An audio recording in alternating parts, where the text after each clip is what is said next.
চলো দেখো, সকালে তো সেজে গুজে নিয়েছি, একটু বাইরে বেরোবো। আজকে একদম ঘুম থেকে উঠে তোমাদের সাথে ব্লগটা করিনি, ব্লগটা আজকে শুরু করছি এখান থেকে।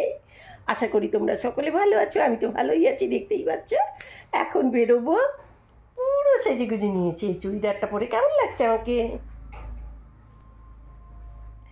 সিম্পল একটা কানের পরে নিয়েছি। কানেরটা যেহেতু এই পুঁতিগুলো আছে না, এগুলো দেখলাম এটা নানা কালার, যেহেতু ম্যাচিং হয়ে যাচ্ছে। কানেরটা অনেক পুরনো গো, তবু পরে নিলাম, কারণ পুঁতিগুলো ম্যাচিং হচ্ছে বলে। চলো দইটা খেয়ে নি করে দিয়েছে। তুমি খেয়ে নাও। এটা খেতে গিয়ে আমার হাত কেটেছে না, সাবধানে চামচ দিয়ে খাও।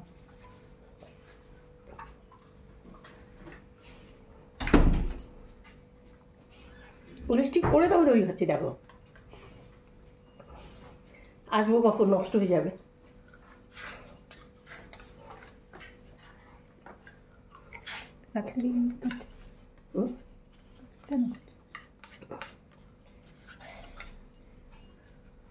আবার আর ঠোঁট লেগে যায় না, মুখ চেপে গেলে ঠোঁটে লেগে যায়। খাচ্ছি আমি, লাগিয়ে দিয়েছে। হ্যালো, আমরা নিচে নেমে পড়েছি, এখন আমরা বেরিয়ে পড়ব। গাড়ি স্টার্ট দিচ্ছে। চলো, এটা হলো আমাদের ব্যাঙ্গালোরে। তোমরা সবাই সাই বাবাতে আসো না, সাই বাবা হসপিটাল সরকারি, ওই সাই বাবা হসপিটালটা ভেঙে এখন এখানে ফ্ল্যাট হচ্ছে। ওটা এখন চলে গিয়েছে সে বৈদির ওই দিকটাতে, তাই এই সাই বাবাটা এখন নেই। আগে সবাই কিন্তু এখানেই আসতো দেখাতে, আমরাও আসতাম। এই দেখতে পাচ্ছ, এটা হলো A2B, এটা হলো হোফর্মে, ব্যাঙ্গালোর হোফর্ম।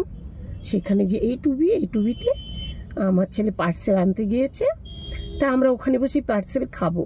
আজকে ওখানে গিয়ে আর রান্না বান্না করবো না, আজকে খাবার কিনে নেওয়া হচ্ছে। যেহেতু শনিবার আমি খেতে পারবো না বাইরের খাবার, বা ওখানে রেঁধেও আলাদা জায়গা, নিরামিষ খাবার A2B থেকে নিয়ে যাচ্ছে, তো ওখানে বসে খাবো। মানে শনিদেবের মন্দির, শনি ঠাকুরের মন্দির। এখানটা হোফর্মটা আগে অন্যরকম ছিল, এখন সব ভেঙে চুরে নতুন মতো করেছে। আমরা যখন প্রথম এসেছিলাম তখন তো এই পাশটা পুরো জঙ্গলে জঙ্গল ছিল, এখন দেখো কিরকম বড় বড় সব বিল্ডিং হয়ে গিয়েছে। এগুলো সব এখন অফিস। এখন হোফর্মটাকে একদম চেনা যায় না। এখান দিয়ে গাড়ি যাবে না কি এত নিচে?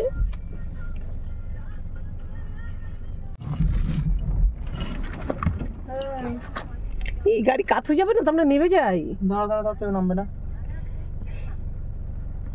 এই তো কাত হয়ে গেছে, উল্টে গেলিতে গেলাম। আসতে করে নামো,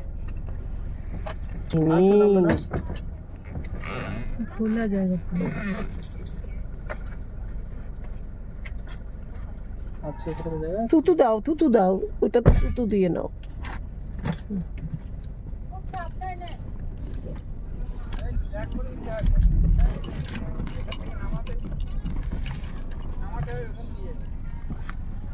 আমি তো আমাকে দেখতে পাচ্ছি না। না, চলে আসো চলে আসো। একটু নামিয়ে নে, আর একটু নামিয়ে নে, একটু সমানে নিয়ে নে। হ্যাঁ হ্যাঁ, এবারে এসো।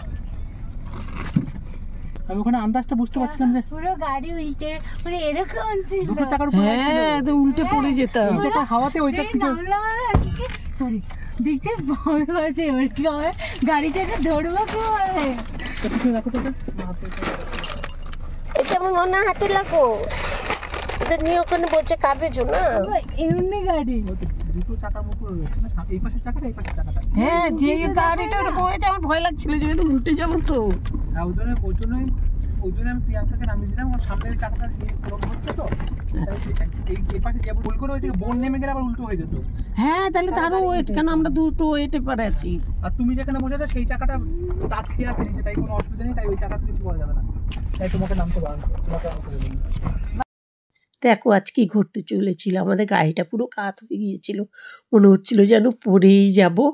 তাও অনেক রিক্সে ছেলে ঠিক এটা ম্যানেজ করে নিয়েছে। আর এখানে দেখো যে জায়গায় এসেছি, পুরো লজ্জাপতি গাছে ভর্তি রয়েছে জায়গাটা। দেখো আমরা কেমন একটা জায়গায় চলে এসেছি, চারধারটা এইরকম। আর গতবার যেখানে পিকনিকে গিয়েছিলাম ওটা একদম আলাদা মতো দৃশ্য ছিল, ওটা একটু আলাদা, এটা একটু আলাদা। এটা চারধারে দেখো জলেই জলাকার, যেন মনে হচ্ছে খাল বিলে চলে এসেছি। গাছগুলো সব ছোট ছোট, তাই এখানে রান্না করে পিকনিক করলাম না।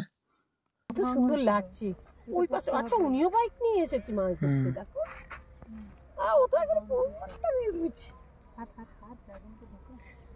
এখানে সবাই বাইক ছাড়া চলে না। এইরকম একটা জায়গা পাবো সারাদিন একা থাকতে। দেখো এবার এই কত একটা বিউটিফুল সারাদিন লাগছে। যদি এমন তেমন কত রাতে পারি এই সেটা দেখো।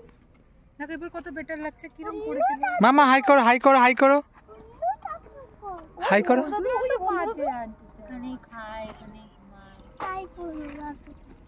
নিয়ে সিল খোলা না খোলার যে কি হবে, তাও খুলে দিই। আজ এই ব্লগটা এখানেই রাখছি, না তো ব্লগটা বড় হয়ে যাবে। পরবর্তী ব্লগগুলোতে এখানে সিনগুলো আরো দেখাবো।